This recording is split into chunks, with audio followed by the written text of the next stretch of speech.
Mes frères bien-aimés,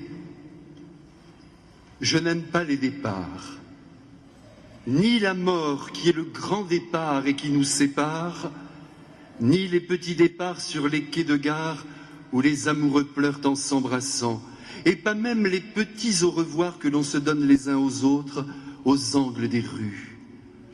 Vraiment, je n'aime pas les départs, je préfère et de loin les arrivées. Et c'est pourquoi j'aime à vous dire, malgré les apparences, que je vais rester près de vous, non pas en me tenant derrière un pilier de notre Église, car ce serait gêner mes successeurs, mais en demeurant secrètement, et je dirais même intimement, du moins si vous êtes d'accord, moi dans votre vie et vous dans la mienne. De mon côté, ce qui est sûr, c'est qu'aucun de vos visages ne s'en ira de ma mémoire. Oh, que je vous connais bien! Si souvent j'ai entendu le timbre de vos voix, et vos états d'âme me sont si familiers, sans compter que grâce à la Sainte Communion, je connais même vos mains, vos lèvres par cœur. Et c'est donc par le cœur que je continuerai de vivre avec vous. Marguerite Yourcenar a dit un jour un mot tellement vrai que je ne résiste pas à vous l'offrir ce matin. Écoutez ce mot si juste et au fond si consolant. Rien ne finit jamais. Et à y bien réfléchir, on ne peut que souscrire à cette grande vérité. En effet, rien ne finit jamais, et en particulier les liens que les hommes tissent entre eux. C'est là leur plus grande richesse, c'est là ce qu'il y a de plus précieux dans la vie, puisque les liens sont nécessaires pour que l'amour puisse respirer et se répandre. Et entre nous, je ne crois pas me tromper, un véritable lien s'est établi, à la fois sur le plan humain et sur le plan spirituel. En tout cas, en ce qui me concerne, vous êtes en moi, et je tiens à vous comme un ami tient à son ami, comme un père tient à ses enfants, comme un frère tient en principe à ses frères. Aussi, pendant 10 ans, comprenez bien ce que je vais vous dire, pour vous aimer et vous servir, je ne me suis jamais abrité derrière ma fonction. Je crois ne m'être jamais comporté comme un chargé de mission, comme un fonctionnaire du culte, comme un rouage de la machine ecclésiastique. Tous ces termes sentent l'administration et par conséquent, je les récuse. Non, j'ai essayé plus simplement d'être pour vous un homme, un ami, un frère, un prêtre, un père. Et j'ai fait ce que j'ai pu, au long des années, pour me maintenir dans cette lumière, malgré mes limites, mes défaillances, mon tempérament fort, mon caractère pas toujours facile et mon perfectionnisme souvent pénible pour les autres. Sans doute n'ai-je pas réussi tous les jours à être le prêtre que vous espériez, mais en tout cas ce que je puis tout de même vous dire, c'est que j'ai cherché inlassablement à vous comprendre, c'est-à-dire à vous prendre comme vous étiez, à vous estimer, à vous écouter le jour et même la nuit, à vous consoler, à vous soutenir dans vos difficultés et vos problèmes, avec l'unique volonté de répondre à vos attentes, en essayant tout simplement de vous faire plaisir. C'était là tout mon programme. Mon unique ambition a donc été de vous aimer de la part du Christ, de la part de Marie, et de ma part aussi, car le prêtre, grâce à Dieu, ne perd pas son humanité le jour de son ordination. Autant dire qu'il est appelé à se servir de sa capacité d'amour personnel pour communiquer aux hommes un rayon de l'amour de Dieu. Cette vérité, regardez comme elle éclate aujourd'hui dans le livre des Actes des Apôtres. Vous avez entendu tout à l'heure le récit de l'arrivée de Saint Pierre et de Saint Jean au temple de Jérusalem. Permettez-moi de m'arrêter un instant sur cette scène. Sous le portique d'entrée, il y a là un mendiant qui est un pauvre infirme de naissance. Et comme tous les mendiants, évidemment, il tend sa main pour recevoir quelques euros. C'est alors que Pierre lui répond droit dans les yeux, « Je n'ai pas d'or ni d'argent, mais ce que j'ai, je te le donne. Lève-toi. » Et l'infirme se redressera sur ses jambes. Mais voyez, mes frères, ce n'est pas le miracle qui est ici important. C'est la petite phrase que Pierre a prononcée avant de l'accomplir, une petite phrase capitale, et la voici. Regarde-nous, fixe-nous. Voilà ce qu'a dit Pierre à l'infirme. C'est dire, mes frères, que la puissance de Dieu n'est pas passée directement du Christ ressuscité qui se trouvait dans les cieux à ce pauvre infirme qui gisait devant la porte du temple. Non, cette grâce, elle a jailli de la personne de Saint Pierre, qui n'a pas craint d'ajouter « Ce que j'ai, je te le donne ». Et l'homme s'est levé. Saint Pierre n'a pas dit « Le Christ va te guérir, mets-toi à son école, prie, il va intervenir directement des nuées ». Non, il a dit « Regarde-nous bien, nous, pauvres apôtres saturés de grâce ». Mes frères, depuis que le Christ s'est fait homme et qu'il nous a baptisés, il habite en nous et il veut passer par nous pour sauver tous les hommes. Mais quand donc, mes frères, le comprendrons-nous? Souvent, nous entendons, à droite ou à gauche, des chœurs catholiques qui ne le sont pas suffisamment, affirmer que dans telle ou telle paroisse, on va à la messe pour le prêtre et non pour le Christ. Mais c'est ne rien comprendre à la manière d'agir de Dieu que de parler ainsi. Quelle erreur de jugement, quelle immaturité spirituelle, quelle méconnaissance de la pédagogie divine.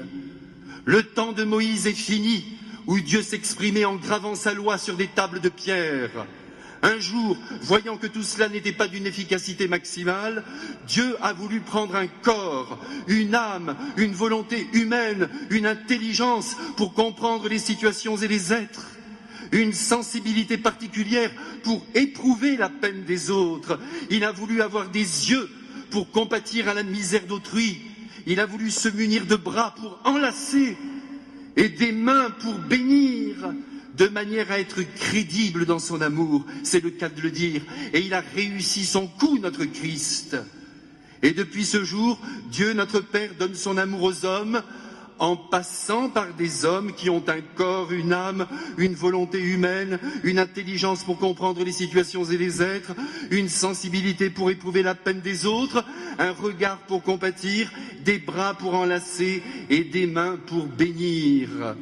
Aussi, laissez-moi vous le dire avec force, mes frères, les prêtres qui sont sur la terre et qui sont ordonnés à l'amour, comme tous les baptisés d'ailleurs, se doivent de transmettre à tous les hommes, par leurs yeux, leurs mots et leurs gestes, tout l'amour de Dieu. Que ce soit donc bien clair, Dieu se sert de l'humain pour révéler le divin. Que voulez-vous, l'évangile ne descend pas du ciel, la grâce de Dieu ne vit pas dans les nuages, et cette grâce, pour atteindre tout homme, a eu besoin il y a 2000 ans, non seulement de l'humanité du Christ, mais aussi de celle des apôtres, car sans leur foi, sans leur enthousiasme, sans leur ardeur, mais aussi sans leur sang versé, autrement dit, sans leur humanité, le message du Christ n'aurait pas réussi à franchir les rivages du lac de Tibériade et à arriver jusqu'à nous. C'est ce qui faisait dire à Pascal, qui avait passé une grande partie de sa vie plongé dans des bouquins, « Désormais, je ne crois qu'aux témoins qui se font égorger ». Les prêtres ne sont pas les détenteurs d'un message qu'il suffirait d'articuler. Ce message doit traverser leur humanité. Et je tremble en vous disant cela, parce que nous, prêtres, nous pouvons repousser les âmes et les dégoûter de Dieu, comme nous pouvons les attirer et les plonger en Dieu. Mais ici, n'allez pas tout de suite me répondre « attirer, attirer, c'est dangereux ». Mais non, c'est pas dangereux, c'est merveilleux.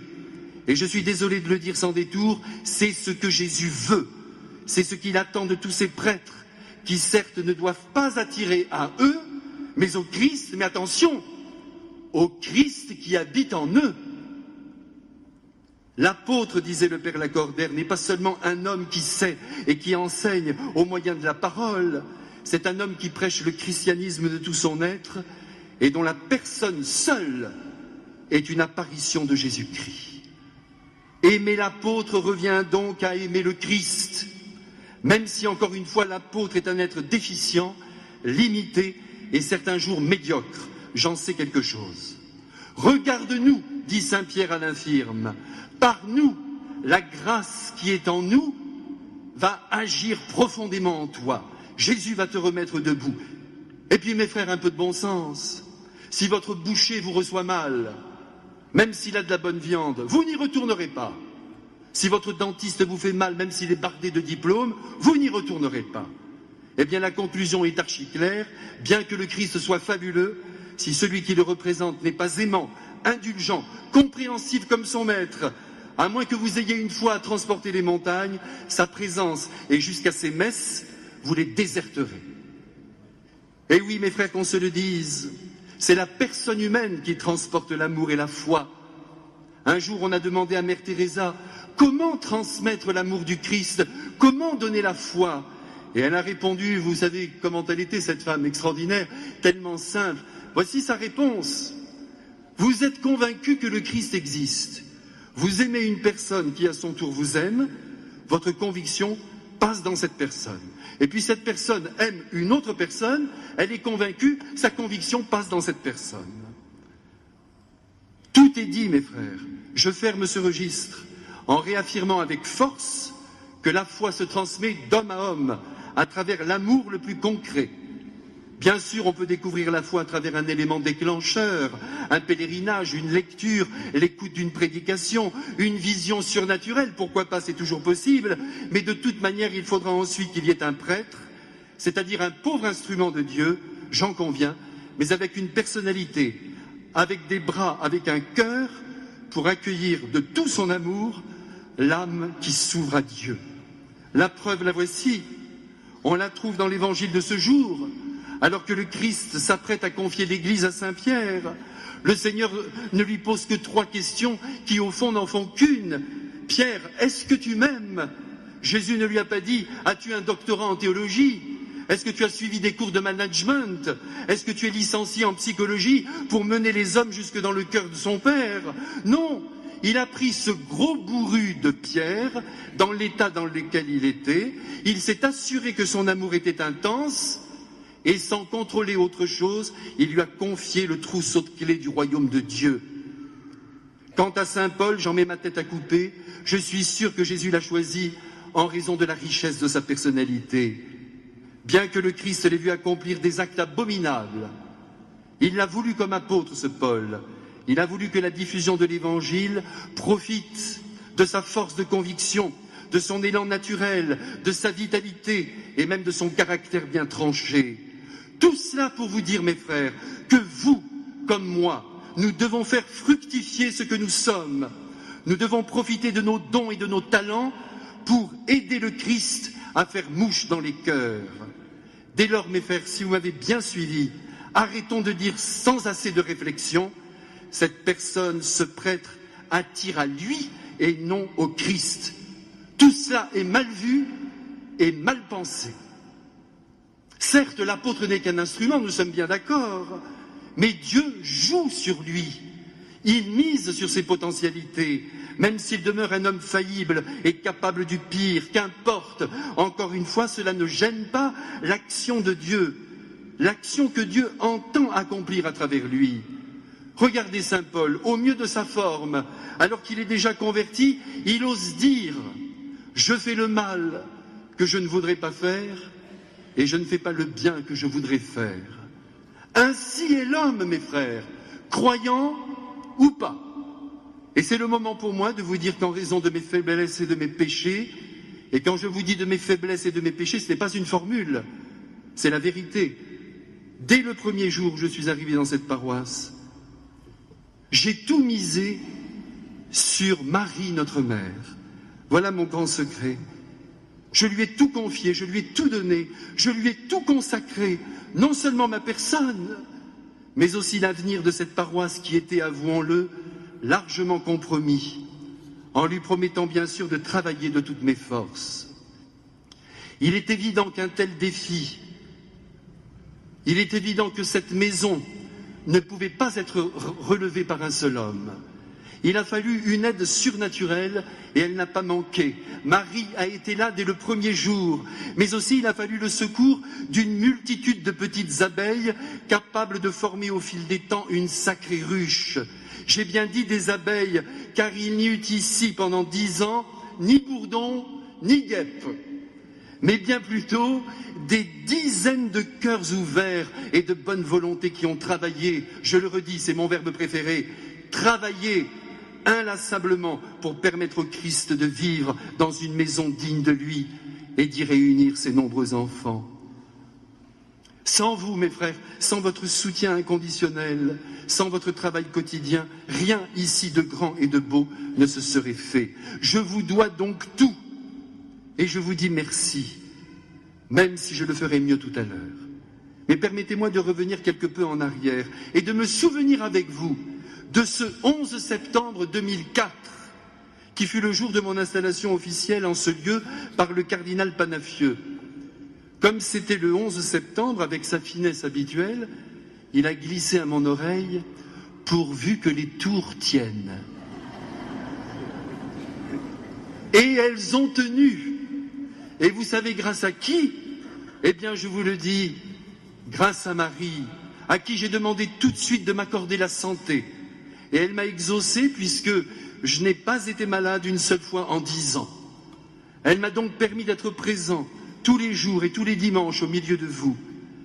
Dans cette maison, comme une bonne mère à laquelle aucun détail n'échappe, elle s'est occupée de tout et on le lui a bien rendu en priant ici tous les jours le rosaire. Sachez que je n'ai pas réalisé un seul agencement, une seule modification, un seul embellissement dans cette église, je n'ai pas fait un seul achat, je n'ai pas pris une seule décision sans lui demander son avis et son goût. C'est dire que je lui dois tout. Elle a été la source de toutes mes inspirations. Et notamment, elle m'a fait comprendre assez rapidement qu'elle souhaitait que fût célébrée ici pour son fils une très belle liturgie eucharistique, autant dire une messe dominicale qui soulève les cœurs, qui nourrisse les esprits, qui fasse descendre un morceau de ciel sur la terre, son fils voulant absolument rejoindre tout l'homme, y compris sa sensibilité. Et oui, mes frères, c'est par les 5 sens que nous possédons, la vue, l'ouïe, le toucher, l'odorat et le goût, que Dieu passe dans l'être de l'homme, et pas simplement à travers notre cerveau. N'oublions pas que les athées ne le sont que par la tête, cependant que les croyants le sont par une expérience de Dieu où l'intelligence et le cœur se donnent la main. Pardonnez cette image un peu rude, mes frères, mais elle est nécessaire. Pour constater la mort d'un être, il ne suffit pas de s'assurer que le cerveau ne réponde plus, que l'encéphalogramme soit plat. Il faut encore que le cœur ne batte plus. D'ailleurs, qui ne le sait, un homme sans cœur ne mérite plus le nom d'homme. Aussi le cœur, en tant qu'il est le siège de toutes les émotions et le moteur des élans les plus fous, Dieu veut l'atteindre et l'émouvoir à travers la célébration de la Sainte Messe. Et pour toucher le cœur et l'emporter en Dieu, 2 choses sont nécessaires. La proclamation de la vérité, exprimée avec simplicité, force, netteté et saveur, et le rayonnement de la beauté dont chaque homme recherche plus ou moins consciemment la présence. Chaque messe devrait donc offrir au cœur humain l'alliance de la vérité et de la beauté. Aussi, je crois pouvoir affirmer, au regard de ces 10 années passées en ce lieu, que le développement impressionnant de notre paroisse est redevable en grande partie à notre liturgie eucharistique qui a voulu manifester la vérité de Dieu et sa beauté. Mais ce n'est pas tout. À l'école de Marie, j'ai progressivement compris que le prêtre et les fidèles qui le soutiennent doivent mettre tout leur cœur et engager toute leur énergie pour accueillir toutes les personnes qui se présentent au portillon de Dieu. Oh, mes frères, ce n'est certes pas facile d'être disponible 17 heures sur 24, de sourire à chacun, de recevoir comme Dieu seul sait recevoir. Mais que voulez-vous? C'est ce que le Christ a fait à longueur de journée. Et nous devons emboîter le pas. Et c'est pourquoi en notre paroisse, j'ai voulu que l'accueil soit le plus continu possible, c'est-à-dire 12 heures par jour. Mes frères, en ce qui me concerne, je n'ai pas toujours réussi à vous accueillir et à vous écouter comme vous le méritiez. Aussi, je tiens à vous demander pardon si je ne vous ai pas reçu avec suffisamment d'égard, si parfois je vous ai peiné involontairement, car moi aussi, non pas parfois, mais souvent, j'ai fait le mal que je ne voulais pas faire et je n'ai pas fait le bien que je voulais faire. Toutefois, malgré mes déficiences, j'ai essayé de tenir le cap de la bonté, en ne perdant jamais de vue que l'Église n'est pas une entreprise, mais une famille où chacun doit être compris dans ce qu'il vit et entouré de beaucoup de bienveillance. Je ne suis pas venu pour juger le monde, dit le Christ, mais pour le sauver. Voilà ce que notre Maître nous a enseigné, et ce cap aussi, j'ai tout fait pour le tenir. Ne juger personne m'apparaît aujourd'hui l'une des plus grandes lumières du christianisme. Il y a d'ailleurs un commandement du Christ qui nous interdit de juger, et il a bien fait de nous le donner, puisque 9 fois sur 10, nous tapons à côté. Nous ne comprenons rien aux intentions des hommes, et pire encore, nous abîmons le travail de Dieu dans les âmes en allant trop vite avec notre bulldozer chargé de principes, et c'est ainsi que nous vidons les églises. En outre, il me plaît de rappeler que l'Église catholique n'appartient pas à quelques initiés, à quelques super chrétiens qui seraient engagés dans des services ecclésiaux. Non, l'Église est appelée à devenir la maison de tous les hommes, la maison de tous ceux qui reconnaissent Jésus comme le Sauveur du monde et qui, pour vivre avec lui et en lui, demandent le saint baptême. Ce matin, je remercie donc la Sainte Vierge d'avoir permis au pauvre prêtre que je suis, et croyez que je pèse bien mes mots, au pauvre prêtre que je suis, d'avoir administré le baptême en ce lieu à plus de 1000 personnes, dont 260 adultes. Mais laissez-moi vous partager une autre joie, celle d'avoir rencontré, ici ou là, notamment dans les rues, des dizaines de personnes baptisées ou non, toutes, j'en suis sûr, chéries de Dieu, notre Père. Que de café ai-je bu, que de croissants ai-je savouré dans les bars environnants pendant 10 ans. Oh, ça n'a pas été un grand sacrifice parce que le café est ma boisson préférée. Et que de grandeur surtout n'ai-je pas décelé en des milliers de cœurs. À vous qui êtes ici, car je vois certains visages, à vous que j'ai croisés quotidiennement et tellement aimés, je dis merci. Vous m'avez montré, bien que vous ne fréquentiez pas l'Église, le sens de Dieu qui était le vôtre, en m'offrant votre respect, votre gentillesse, et en faisant souvent preuve de générosité à mon égard.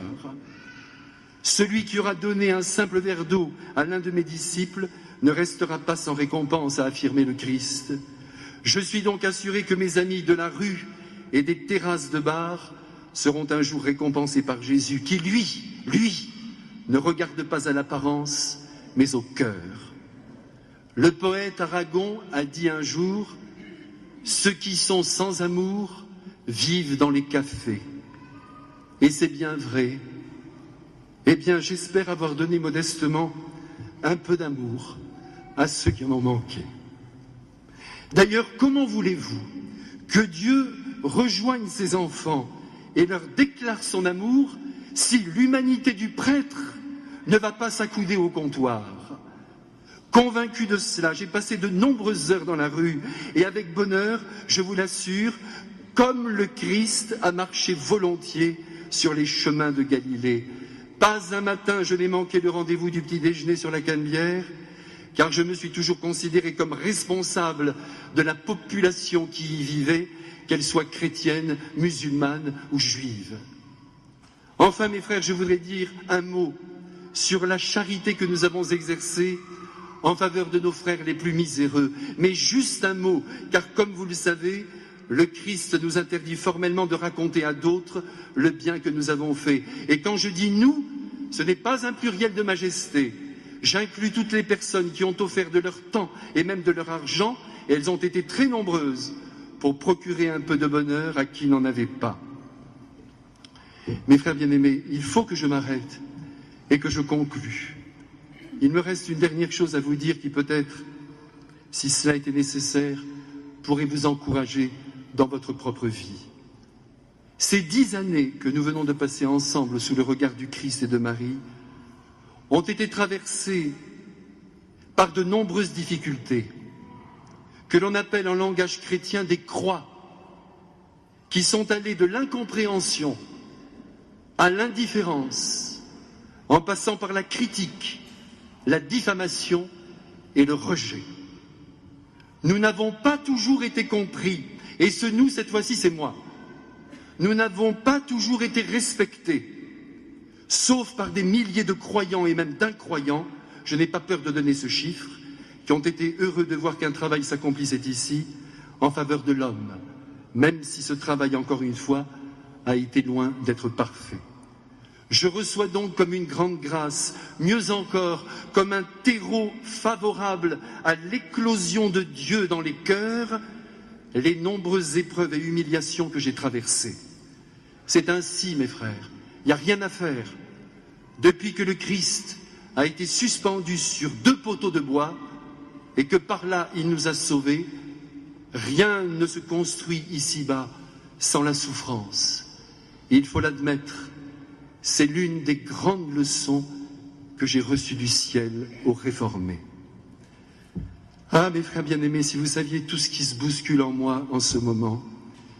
Décidément, je n'aime pas les départs, ni la mort qui est le grand départ et qui nous sépare, ni les petits départs sur les quais de gare où les amoureux pleurent en s'embrassant, et pas même les petits au revoir que l'on se donne les uns aux autres aux angles des rues ou dans les chaires des églises. Vraiment, je n'aime pas les départs. De toute façon, je ne pars pas, puisque rien ne finit jamais, à commencer par l'amour que je vous porte et que j'emporte avec moi. Nous allons donc rester ensemble, croyez-le, vous êtes en moi pour toujours. Merci.